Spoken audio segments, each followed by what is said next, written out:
Hello, this is Brian Scuttle.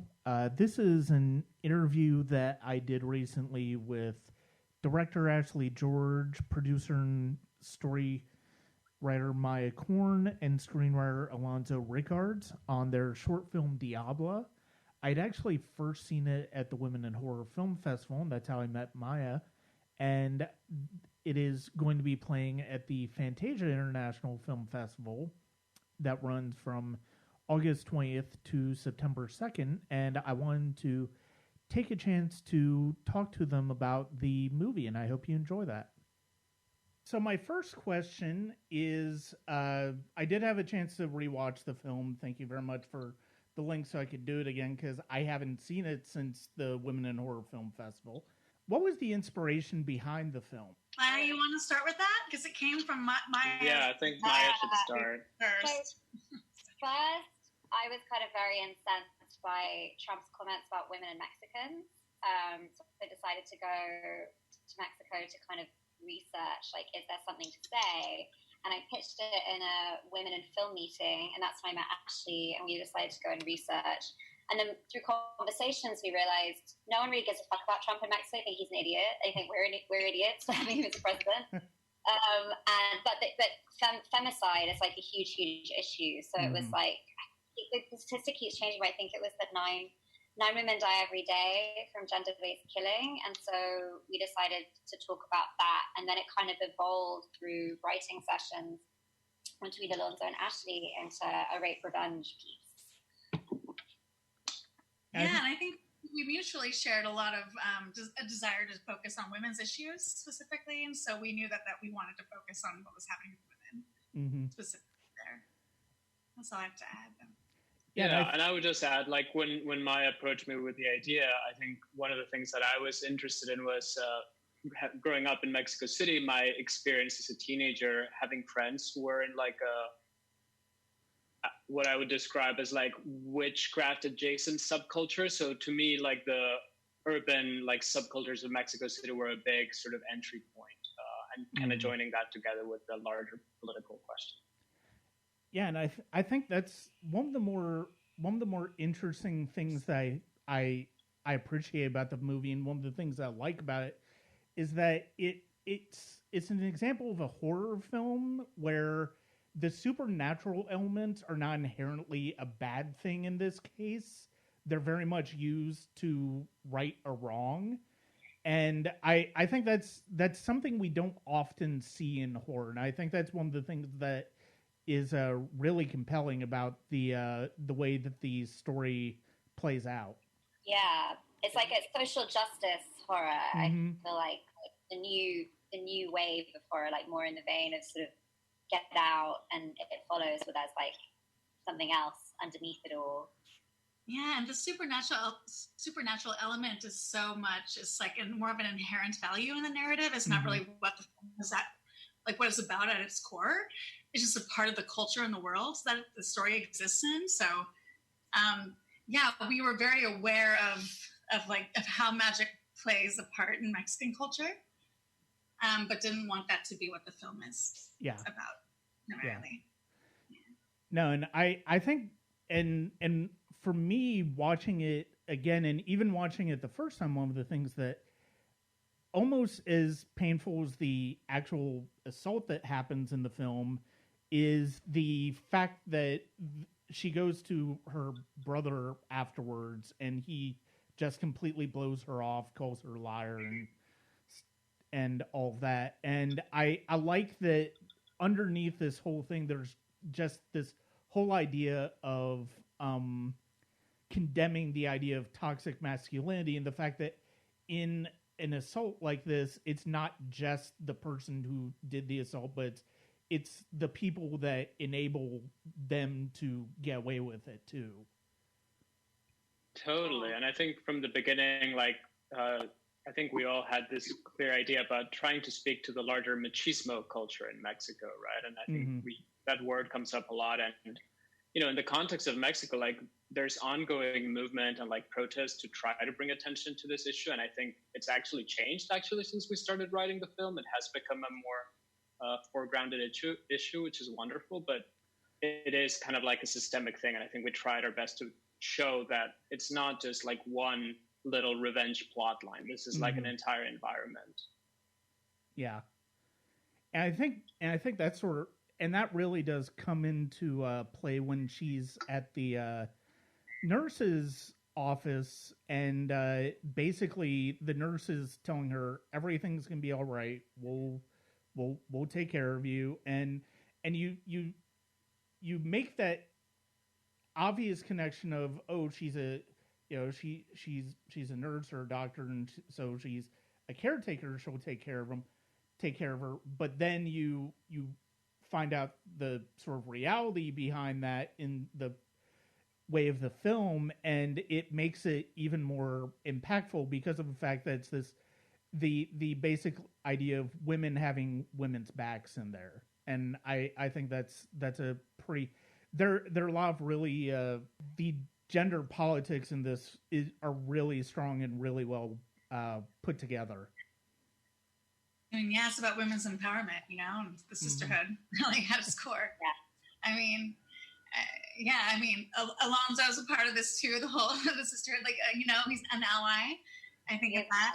You know, like this whole film is just about women, lifting women's voices and bringing attention to violence against women and minorities. And so, yeah, she's very much like, that's her day-to-day job. She helps women that go through, you know, rape, sexual violence, but, you know, also has like their daily checkup. She's a nurse, you know, but she sees a little bit something like a kindred spirit in Nayeli. And so she kind of brings her into her circle. Because she's the one that she feels can kind of go that extra mile to get the revenge that she deserves, besides instead of sleeping on it, like taking action. Yeah. Were there any particular films that you had in mind while making the film, coming up with the film? I think we looked at a lot of things. It changed, right? Like early on, we looked at a lot of things just in, like, I would say this general, like, feminist horror things that fell under that criterion. One that I remember particularly, which I think in the end was not as closely connected, but Veneno para las Hadas, which is like a Mexican horror film from like this, I want to say the 70s. Poison for Fairies.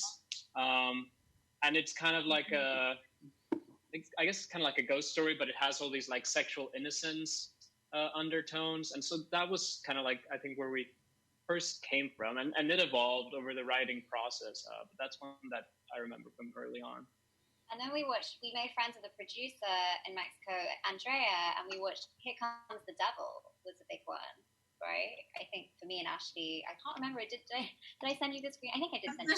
We watched so many movies. There are a lot, yeah. It opened a whole new like world for me. You know, I mean, I think we're all film buffs or, you know, obsessed with film at various levels. But I really, it was an opportunity for me to really dive into Mexican cinema, especially like the more modern films. Yeah, Here Comes the Devil was really a big one. But I mean, I also harken back to like 90s, like 90s horror films. Or like, you know, everything from like The Craft to like Suspiria, like tonally, and just like, I watch horror films almost every day. So it was just kind of looking to those horror films that had strong female characters, and obviously revenge films, Last House on the Left, that kind of stuff. Yeah. Was there a conscious decision to not really have any excessive violence in the film? I mean, we do see moments that are scary, but they're partially scary because of the fact that we don't necessarily see them coming in the traditional way that horror films operate. Yeah. Well, for me, you know, when I was directing this, it's all about like the cerebral, like the internal violence and the experience that's happening with this character. And so, I mean, I'm not one to shy away from like gore, but I just didn't feel like it was necessary to really show it explicitly. Yeah. And we definitely filmed a lot. There's so much. We filmed so much. We filmed for like 9 or 10 days. So there's a lot of footage. But yeah, for me personally, I didn't really feel the desire to have to like be explicitly violent. There's more about what was happening inside. Right? With the cutting off screen and then seeing the scissor, because it's like, what the fuck happened? And then you see. Yeah, the end scene where we see him in the with all the cars and stuff like that, and what we see there, it's like I'd forgotten that we actually saw the actual physical, toll that he took, like on screen. I completely forgot about that. It's like, oh yeah, that was, but it's more effective because of the fact that it's not. It doesn't shy away from it, and I think that's one of the things that's really most effective about the film, because yes, it is ultimately psychological, but being able to see that there was a physical toll for this guy, that really I think that really just drives it home. Yeah, and that prosthetic was incredible that we had designed. Mm-hmm. I did not in a million years think it was going to be that incredible. Like, don't you think, Ashley? It was like. Yeah, I was really like, when the first time I saw it, I was like, oh my god, this is just so much worse than I thought it would be. Like, it's interesting because we've gotten some like different kinds of feedback. They're like, I don't know if that's supposed to be like comedic or if it's supposed to be dramatic.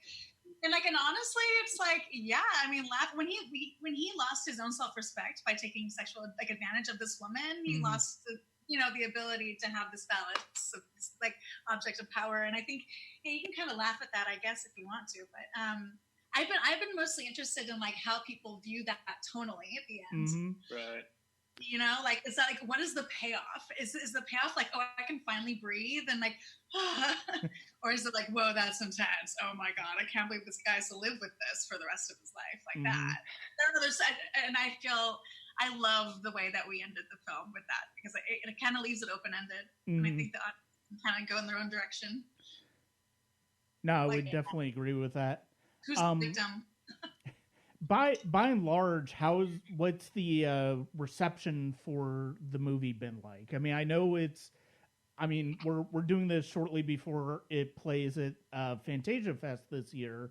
I know it's gotten into other film festivals. What's been the reaction that you guys have had from audiences and people who've seen it? It's so difficult because most of our festivals have been online. Like, the only festivals we've been, or I was at one in person, they weren't, was Women in Horror, where I met you, and then we went to Morbido. So we don't have like so many in cinema reactions. I mean, I don't know. Like, did you watch any of the Maryland, Ashley? Like, were they typing? I watched all of the Maryland Film Fest. I love that festival. It is so incredible.